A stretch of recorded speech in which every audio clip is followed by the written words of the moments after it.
Live from New Delhi, you're watching DD India Live, India's voice to the world. I am Deepika Mehto, and coming up in the next 30 minutes.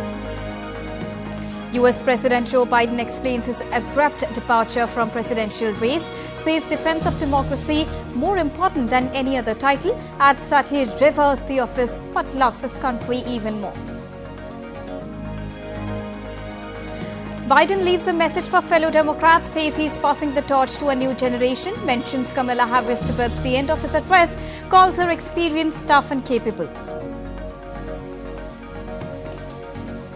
Republican presidential candidate Donald Trump launches broadside against Kamala Harris, calls her a lunatic one and the ultra-liberal driving force responsible for US immigration policies.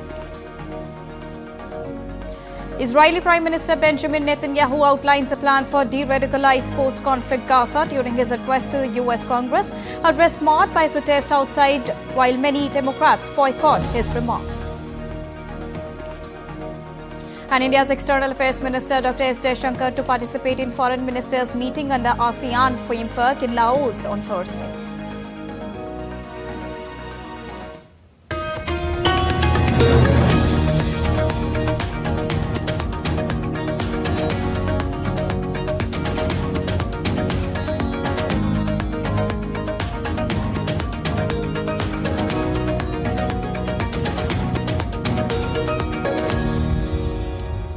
Rebuffing weeks of pressure from Democrats to step aside after a disastrous debate performance on the 27th of June, saying at one point that only the Lord Almighty could convince him to go, US President Joe Biden explained his abrupt departure from the 2024 presidential race in a televised national address from the White House. US President Joe Biden cited his concerns about the future of US democracy and said that he was stepping aside to allow a new generation to take over.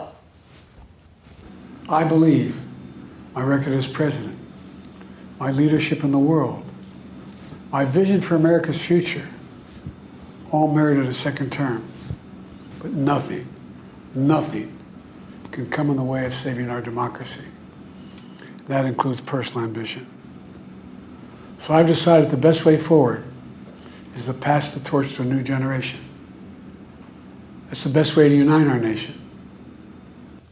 In his 11-minute speech, Biden again alluded to the threat that he believes Donald Trump poses to America's democracy and said that defense of democracy is more important than any other title.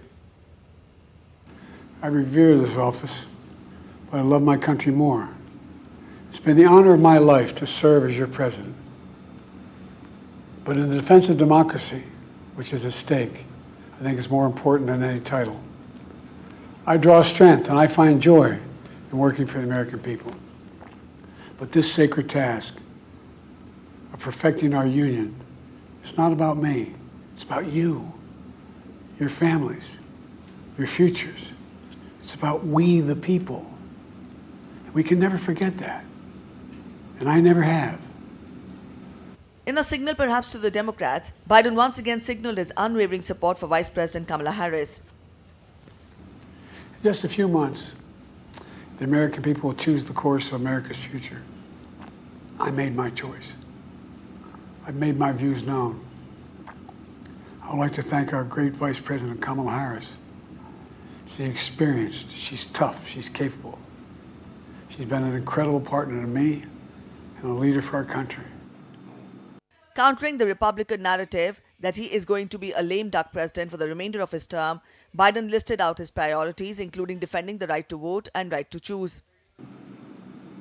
We'll keep rallying a coalition of proud nations to stop Putin from taking over Ukraine and doing more damage.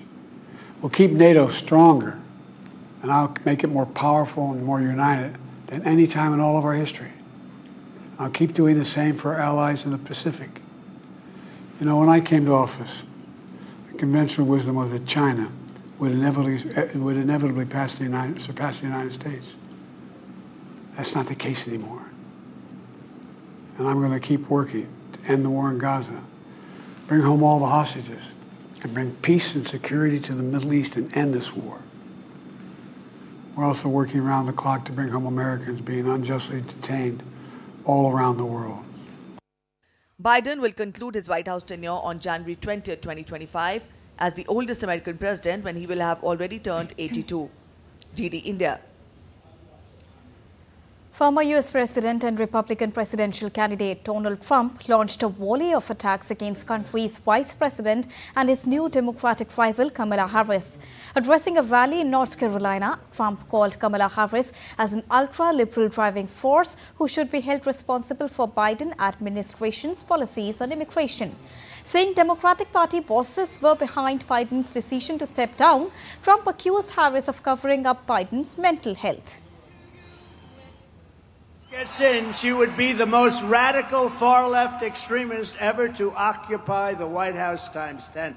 There's never been a lunatic like this in the White House, and we've had some bad ones. So now they bring in this one who's worse than him. She's worse than him, because he's a fake liberal. You know, he wasn't that liberal. He was fake. She's a real liberal. She really is a real liberal. She's much worse than him. Staying in the U.S., the acting director of the U.S. Secret Service will testify before 3 Senate committees on Thursday in the aftermath of Trump's attempted assassination. The deputy director of Federal Bureau of Investigation will also testify before the Senate Judiciary Committee. Kimberly Cheatle resigned as the director of U.S. Secret Service on Tuesday after bipartisan demands to quit over the failure to prevent the attempted assassination. Ronald L. Rowell Jr. replaced her as the acting director. US President Joe Biden on Sunday dropped out of the race just over 3 weeks after his widely criticized poor showing in a 27th of June debate against former President Donald Trump. Biden's uneven performance led to questions from the Democratic Party and others about his age, cognitive health, his ability to beat Donald Trump, and whether he was able to serve as his second term or not. A look at Biden's path to stepping down from the 2024 election.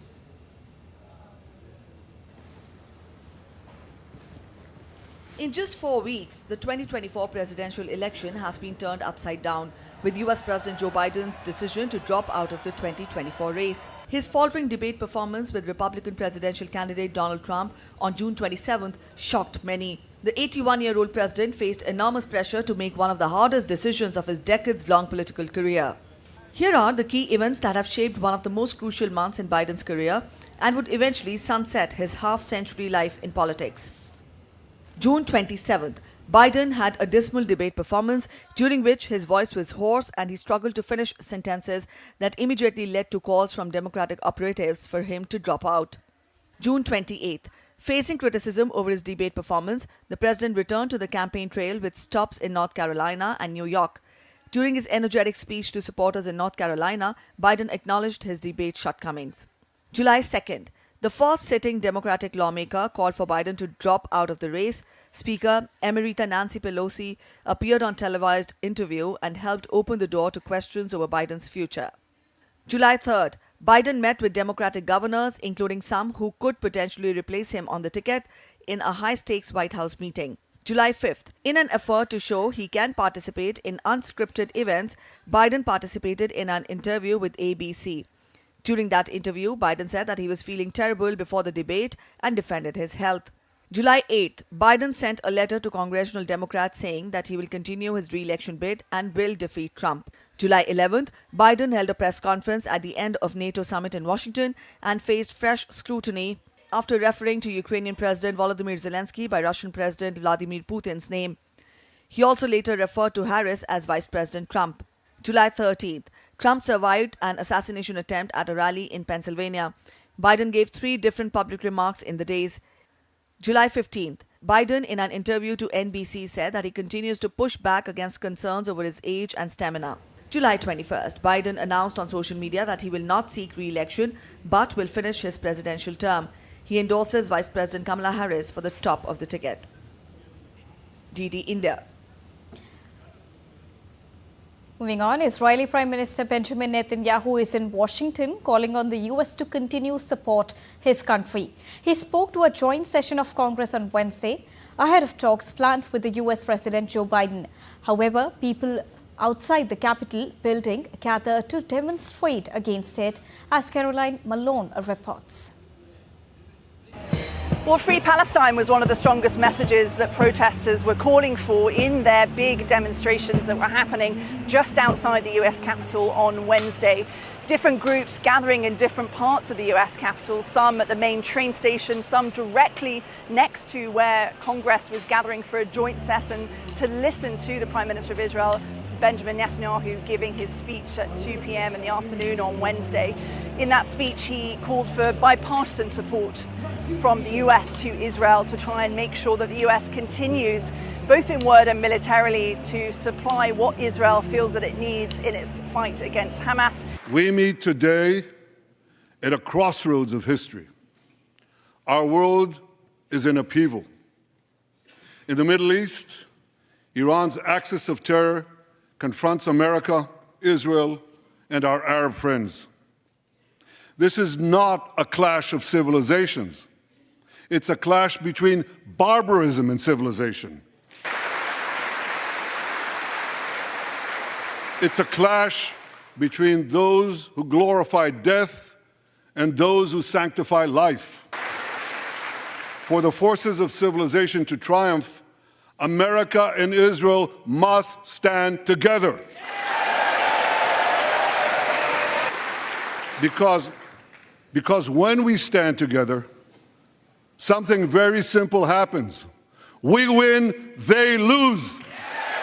But increasingly, though, we are seeing these types of protests around the country, and people have traveled to Washington from different parts of the US for these protests, from the West Coast, from Michigan, from other states. We've seen it in primaries in which people decided to vote basically against Biden's policy of supporting Israel over the last few months, and increasingly concern over the number of civilians who are being killed in Gaza, the death toll on Palestinians, the impact on the education, on the health service, on everyone that is continuing to live there under very difficult conditions.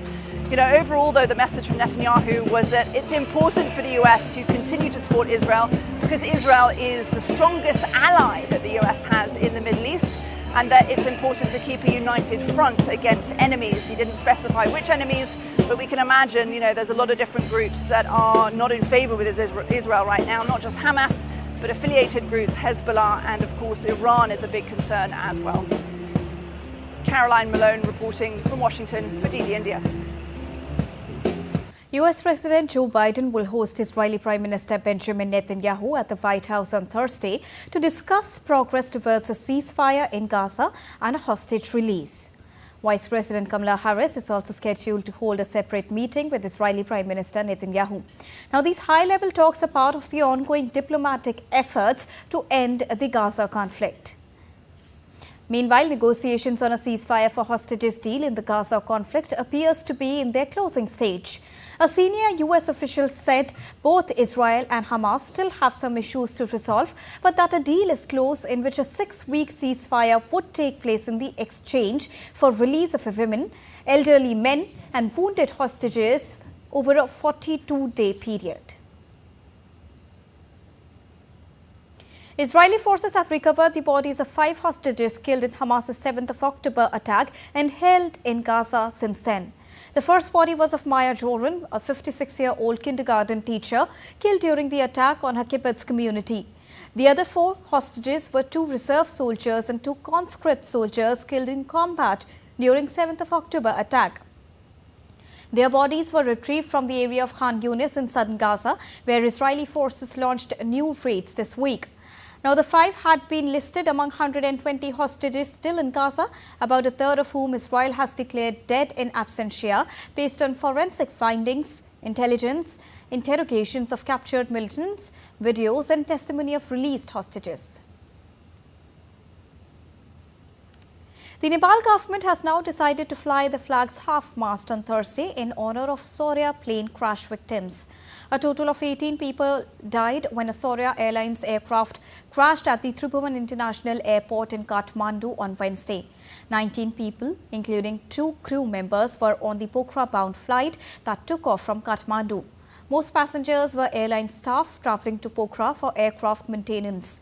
Saurya Airlines captain Manish Ratna Shakya, the lone survivor of the crash, is currently undergoing treatment. Meanwhile, a 5-member committee has also been formed to investigate the crash. The committee, led by former Director General of the Civil Aviation Authority of Nepal, has been mandated to submit the report within 45 days.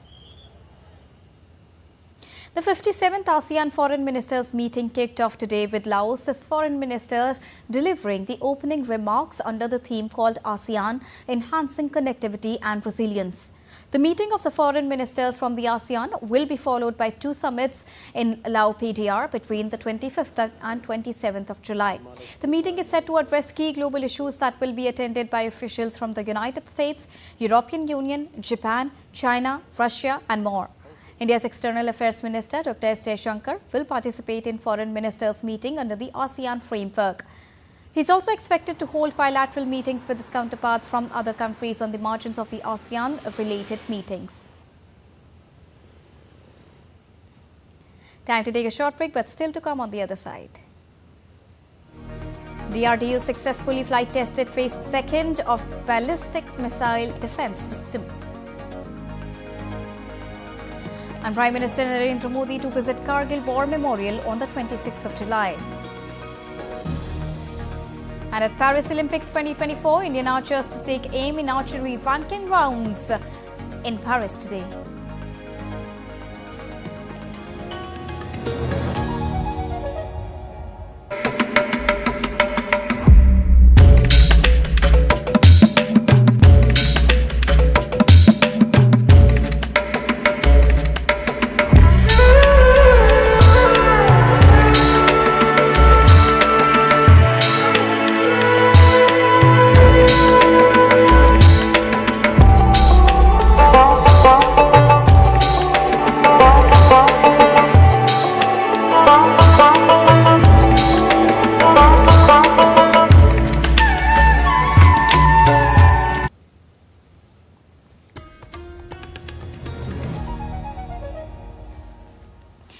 Welcome back. After that short break, you're watching DD India Live with me, Deepika.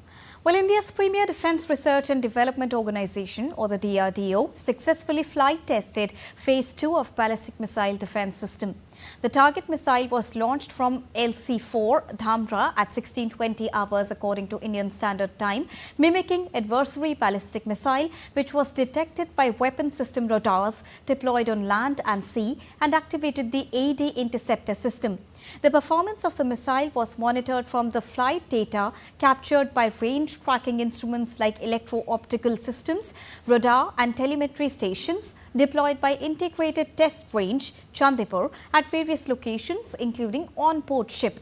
India's Defence Minister has congratulated DRDO for today's successful flight test of Phase 2 ballistic missile defence system and stated that the test has again demonstrated India's ballistic missiles defence capability.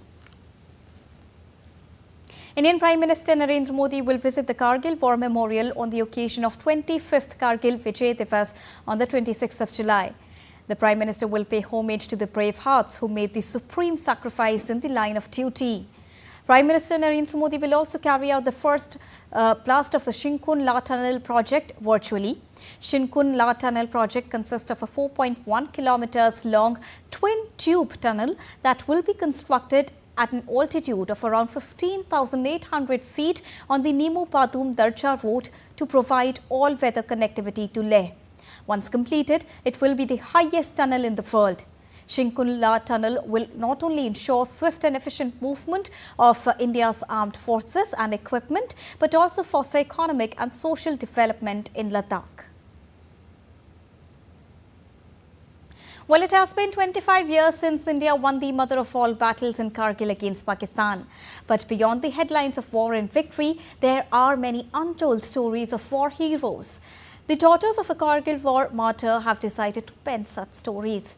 Their third book speaks about a barefooted soldier who was awarded Mahavir Chakra for his bravery in the high peaks of Himalayas. DD India's Vishal Paristu finds out more. Take a look.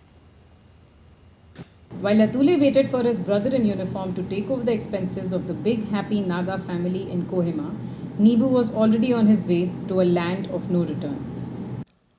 Doctor by profession, Neha lost her father in the Kargil war when she was only 12. Having lost her father, Major C.B. Dwivedi, Neha decided to pen stories of the Kargil heroes. her third book, Nebu Saab, the barefooted Naga Kargil hero. It's the story of a young officer, Captain Nike Zakuo Kangruse in 2nd Rajputana Rifles. He was tasked to capture Lone Hill with 10 platoon of the D Company when he attained martyrdom on 29 June in 1999. Captain Kangruse was fondly called Nebu Saab by his fellow soldiers. We were very intrigued about his story, and it seemed Tule was also looking for someone to write his story. So Diksha actually moved ahead and she spoke to him about his story, and then we decided to bring it on together. And considering it was Tule telling his brother's story and me and Diksha being siblings, in that sense it fell beautifully for us to be able to, for us to be the ones telling the story of these siblings. Neha travelled to Nagaland along with her younger sister Diksha, who is the co-author of this book. Diksha says that it is the heroism and sacrifice of the person that inspires her to choose the protagonist of her book. A story on a Kargil war hero from 2 Rajrif, a Mahavir Chakra awardee, Captain Nike Zakuo Kangruse, and I think that story is so important because it's so different. He's a martyr from a state that we don't hear a lot about, which is Nagaland. Having lost their own father in the war, Kargil continues to inspire the siblings. Their father, Major C.B. Dwivedi, was awarded the Sena Medal posthumously for his bravery in Kargil. And so, even 25 years after his heroic death, the Dwivedi sisters continue to inspire the nation with a saga of sacrifice. From Letters from Kargil to Nebu Saab, Neha and Diksha have written 3 books. But this is not all. The journey continues. And their aim is to bring the stories of these heroes in public so that the world gets to know why Indian Army is the best. It is all because of these heroes. With cameraman Sumit in Delhi, this is Vishal Baristu for DD India. Indian President Draupadi Murmu paid a visit to the Pranab Mukherjee Public Library located in the country's capital. President Murmu, a former teacher, interacted with the students of Class 9 of Kendriya Vidyalaya, and she was curious to find out more about what the next generation thought about their prospects. अभी का बच्चे बहुत talented होते हैं, बहुत चीज़ें उनसे सीखने का है बहुत, क्योंकि ये बच्चे साइंस युग के बच्चे, कंप्यूटर युग के बच्चे, उसके एज के हिसाब से वो ज़्यादा बड़े हैं ज्ञान में. इसीलिए मैं आपसे कुछ चीज़ें जानना चाहती हूँ, सीखना चाहती हूँ. तो फिर बहुत दिनों से मैं सोच रही थी कि मैं आऊँ. आज मुझे थोड़ा वक्त मिला आपसे मिलने के लिए.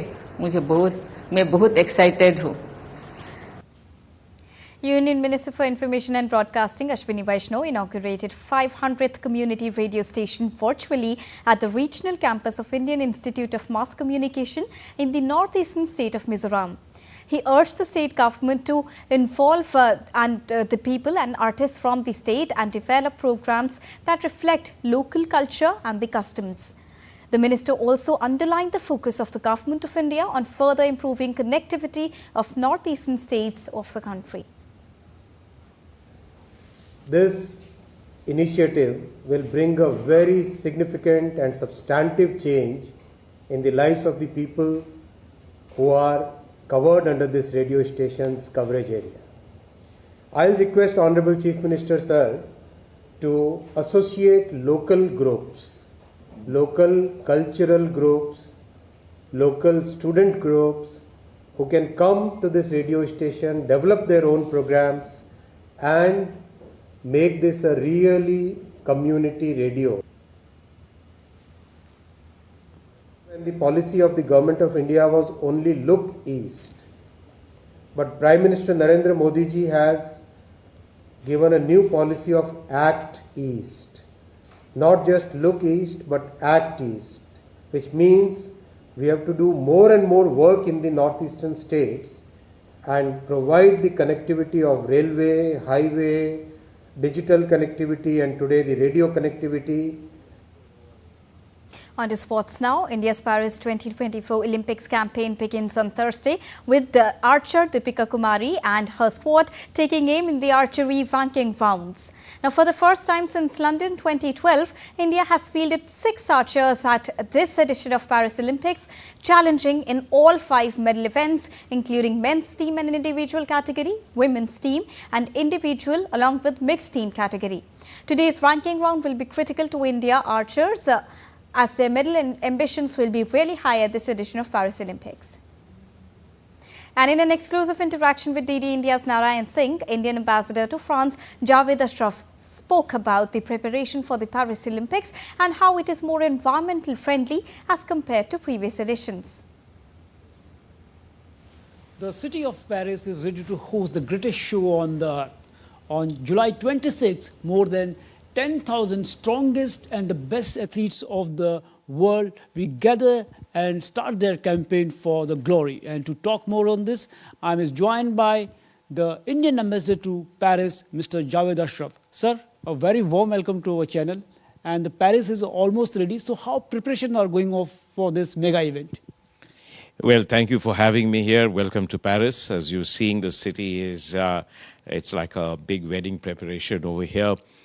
It's perhaps one of its kind Olympics. It's an Olympics that will be taken out of the stadiums into the iconic sites of the city of Paris, which everyone is familiar with. In a way that when we talk of Olympics, we usually identify it with a city as a host. But almost all Olympics take place inside stadiums, opening ceremonies, and all stadiums in the world look alike. So you really don't get a feel of the city. So Paris is attempting to do something different.